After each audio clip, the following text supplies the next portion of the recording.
Hi everyone, welcome back to Thrifted Living and another Friday video. Today's video is going to be what I hope is a quick and easy and functional project. It's something I've been wanting to do for a while. I've had the supplies for a while, and today is just the day I feel like we can do this. I saw these tablet stands at Dollar Tree. This is what they look like. They're from the Jot brand. And when I first saw them, I thought that they could be really good for organizing books. I thought that this could actually be used as a bookshelf. What I was thinking is I could take the tablet stand, turn it like this, and then attach it to the wall like this. And then what I will do is I will actually have the books right on here. So these aren't super strong. You wouldn't be able to have a ton of books on them or heavy books, but you still could put a few books, I think, on it. I have quite a few of them, because when I saw them at Dollar Tree, I was really interested in them. I have 2, 4, 6, 8, 10, 12 of them. And then I also have command strips. I love command strips. Let me know in the comments, do you guys love command strips? I use them for absolutely everything. I have a spot underneath the clock that's right behind a light that I just think it'll look really cute there. All right, so I'm gonna move the camera over there so we can see how this project goes. Here's the little corner from my niece and nephew. I have this table right here. The area I'm thinking of putting this little library is right here. I think it'll be the perfect space for this because it's not too big. It's tucked under this clock, which I think is perfect. And I just feel like it's going to be the perfect space because there's nothing else there to really interfere with it. Like over here, I have the lights, but right here, it's, you know, bare and I can add things to it. I was thinking I could do 2 across, but honestly, I think I could probably do 3. These are the command strips. They have like it's kind of like a Velcro, but not really. They interlock with each other and they're really strong. I'm just gonna take a couple and see if I think I could do 3. Oh, definitely. So I'm going to try to do 3 across. I have 12, I think. You just rip them apart. If you're unfamiliar with these, you might have seen this before. And then you line them up and you snap them together. So it creates a really strong connection. So then what you do is you take the back off of one of them. This side is sticky now. I'm going to take the back off of another one. I'm going to put them right about here, actually a little bit lower, I think, because I think that's the part that's going to be actually flat on the wall. Yeah, okay. So a little bit lower than that. I'm going to try to go in more toward the middle, so it has a little bit more strength. So more toward the middle on this part. Okay. And then I just kind of push it down. I'm just going to hold this tight like this. I hope this works. I'm going to start by putting the one in the middle, which I should be able to really line up with this part of the clock right there, because that should be about right in the middle. So now I'm going to peel this off the back like this. Try to line it up in the middle as best I can. I'm gonna make it go below this lampshade right here. I'm just gonna push it down for a few seconds. I want to try to find a book just to see how it works. I just have a little bit of a lighter book right here. It's perfect! Oh my gosh. Let me try a little bit of a heavier one just to see. Honestly, it's not bad. Like, it does like go down a little bit when you put it on, but not a lot. If you've been following my channel for a little bit, you might know that my mom passed away unexpectedly in January, and she loved books. She loved to read. Like, my mom would finish so many books a week. She could finish books in like a day. She loved books to read herself, but she also loved children's literature. So a lot of the books in my classroom came from her buying them for me, and not for me, but for my students. At her house, I found a ton of books, kids' books. So I purchased a lending library from Amazon. I'll try to include a picture of it here, and I have it out in our front yard. And the kids in the neighborhood love it. It's going so, so well. So I have some of the books out there, and then we also have a free like bookshelf at the school.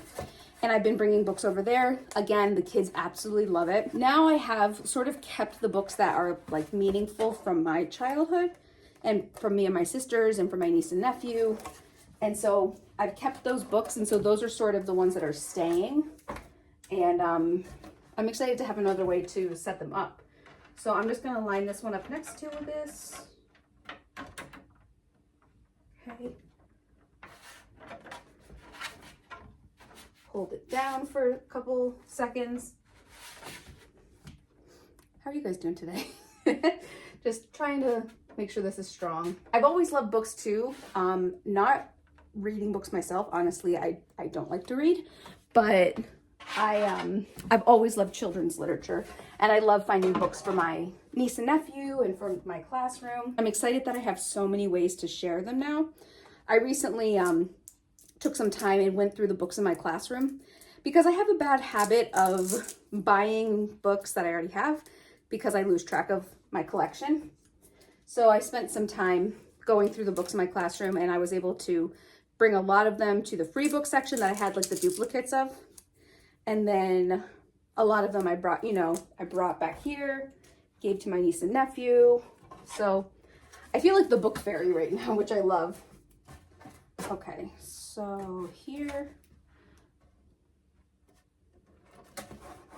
right here.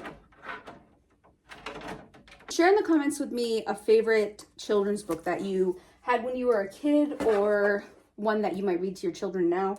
I'm always looking for great titles and, great books to use with my niece and nephew and with my students. So share with me in the comments what some of your favorite children's books are. So I'm gonna set this one here. Luckily, it's already pretty much lined up. All right. So push this one down too. Should we try to put some books on it, see how it looks? She definitely loved Christmas books, so here are a few. Oh my gosh, guys, I love this so much. This is a bit tall, but oh my gosh. This turned out even better than I had hoped it would. I love this. Oh my gosh, this is perfect. I'm so excited. So I think I'm going to do a second row, maybe a third row. Let's find out if that's gonna work.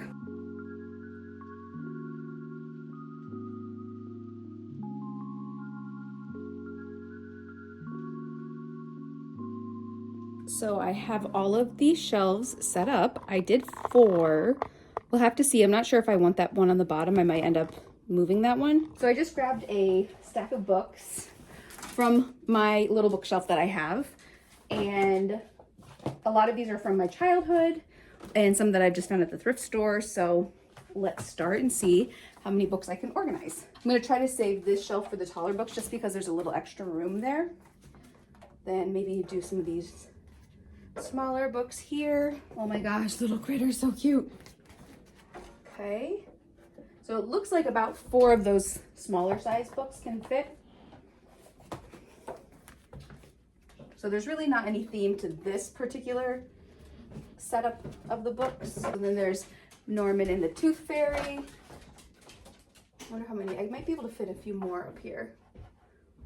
It looks so good. This was another one of my favorite books when I was a kid. I just love how these books have like the cutout to them, like it's in like a different shape. I always thought like stuff like that was really cool when I was a kid. These books are a little smaller, so I'm gonna try to put them on the bottom. One on the other side. I'll try to put 2 more down here. Do I have another taller one? Maybe put another one up here.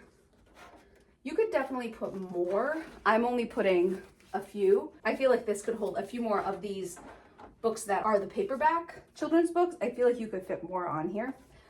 It looks so cool. I love it. It looks really, really nice. Oh my gosh, it turned out way better than I thought it was going to. So let me take the camera and I will share with you what it looks like up close. So here is what the little book area looks like. I love this so much. It turned out so much better than I thought it would. I love that I'm able to have so many books organized in one area. I cannot wait to use this to have it decorated for different holidays, with different holiday books or different themes. Some of this is just pretty much some of my favorite books from when I was a kid, not all of them. I am so happy with how this looks. And that's it for today's Dollar Tree DIY. Thank you so much for watching. I'm really enjoying sharing these DIYs with you guys, and this was a really fun and easy project. It's one that I've been wanting to do for so long, and honestly, the way it turned out was so much better than I could have ever imagined.